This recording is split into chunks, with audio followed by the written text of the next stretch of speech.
Not too long ago, I posted a video on how to make hot cocoa cake pops. This recipe is just a pepperminty twist of the original.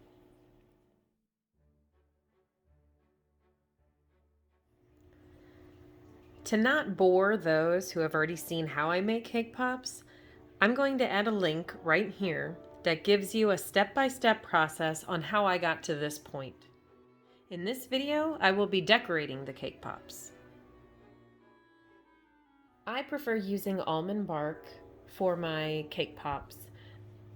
That's just personal preference, but I do know a lot of other people use either chocolate chips or candy melts. I add a few drops of peppermint oil to the almond bark to get that minty taste. I also add a little bit of the mint oil to the chocolate. Next, you put the excess almond bark in a piping bag. That way you can make the little handles for the mugs.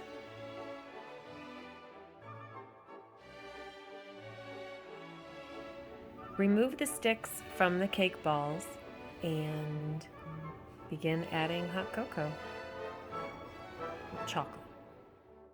In these peppermint cocoa mugs, I am using dehydrated marshmallow bits and candy cane sprinkles.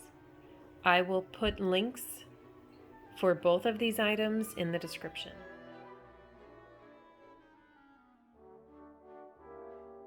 Here I am piping out some lines just to make some cute little accent straws.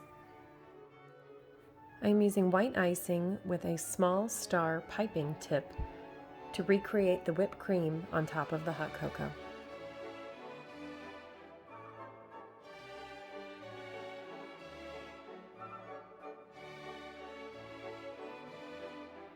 Next, I will sprinkle on the peppermint sugar crystals.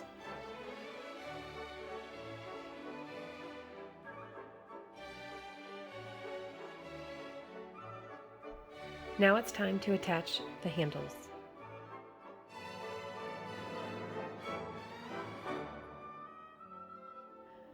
I was using this metal spatula to hold it in place because the warmth of my fingers kept melting the almond bark. I am using melted almond bark as a glue to attach the handles onto the mugs.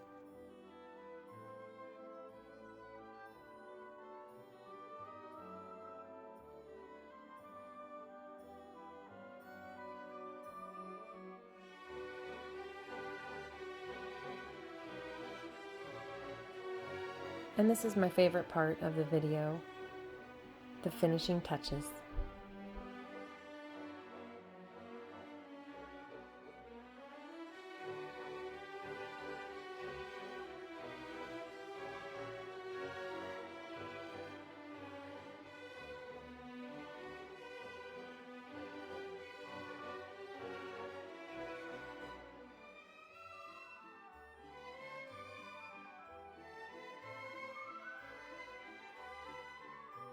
Thank you for watching, and if you like this video, don't forget to give it a big thumbs up and click subscribe for more notifications.